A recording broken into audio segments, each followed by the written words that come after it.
নমস্কার বন্ধুরা, welcome back to my channel Bhurivoj. ভুরিভোজের সকলকে স্বাগত জানিয়ে শুরু করছি আমার আরও একটি নতুন পর্ব।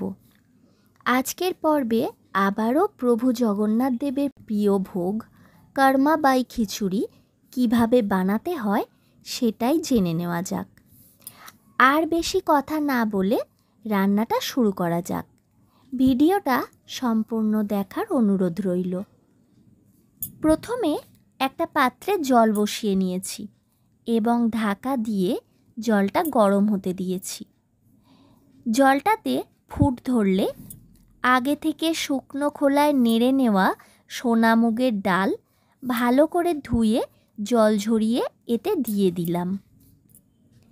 তার সাথে আগে থেকে ধুয়ে রাখা গোবিন্দভোগ চাল এর মধ্যে দিয়ে দিলাম। একই সাথে দিয়ে দিলাম সন্দক লবণ আর হলুদ। এরপর ঢাকা দিয়ে 5 মিনিটের জন্য রান্নাটা হতে দিলাম।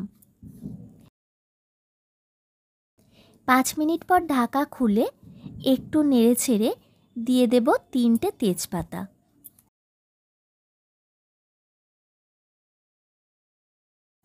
চাল আর ডালটা বেশ কিছুটা সেদ্ধ হয়ে গেলে এতে একে একে দিয়ে দেব গোলমরিচের গুঁড়ো, গ্রেট করা আদা, জিরে গুঁড়ো, ধনে গুঁড়ো। জগন্নাথ দেবের কোনো ভোগেই শুকনো লঙ্কা ও কাঁচা লঙ্কা কোনোটাই ব্যবহার করা হয় না, তার পরিবর্তে গোলমরিচের ব্যবহার করা হয়। এখন ঢাকা দিয়ে রান্নাটা আরও 10 মিনিট হতে দিলাম। 10 মিনিট পর এটা নেড়েচেড়ে একে একে দিয়ে দেব কোরানো নারকেল।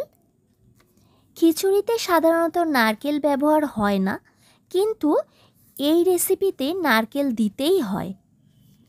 এছাড়াও দিয়ে দেব হিং, আখের গুড় আর সবশেষে দিয়ে দেব ঘি।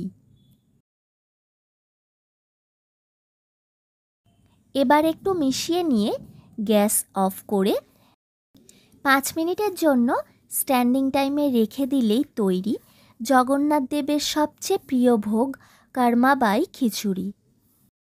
রেসিপিটা খুবই সাধারণ একটা রেসিপি, কিন্তু এটাই ভগবানের সবচেয়ে প্রিয় একটা ভোগ। তাই এই ভোগ পুরীর মন্দিরে আজও জগন্নাথ দেবকে সব ভোগের আগে নিবেদন করা হয়ে থাকে। ভিডিওটা সম্পূর্ণ দেখার জন্য অনেক ধন্যবাদ। রেসিপিটা ভালো লাগলে অবশ্যই একটা লাইক করো, আর আমার চ্যানেলে নিত্য নতুন আপডেট পেতে পাশে থাকা বেল আইকনটা প্রেস করে আমার চ্যানেলটা সাবস্ক্রাইব করে দিও। আবার দেখা হবে নতুন কোনো রেসিপি নিয়ে। আজ তাহলে এই পর্যন্তই। টাটা।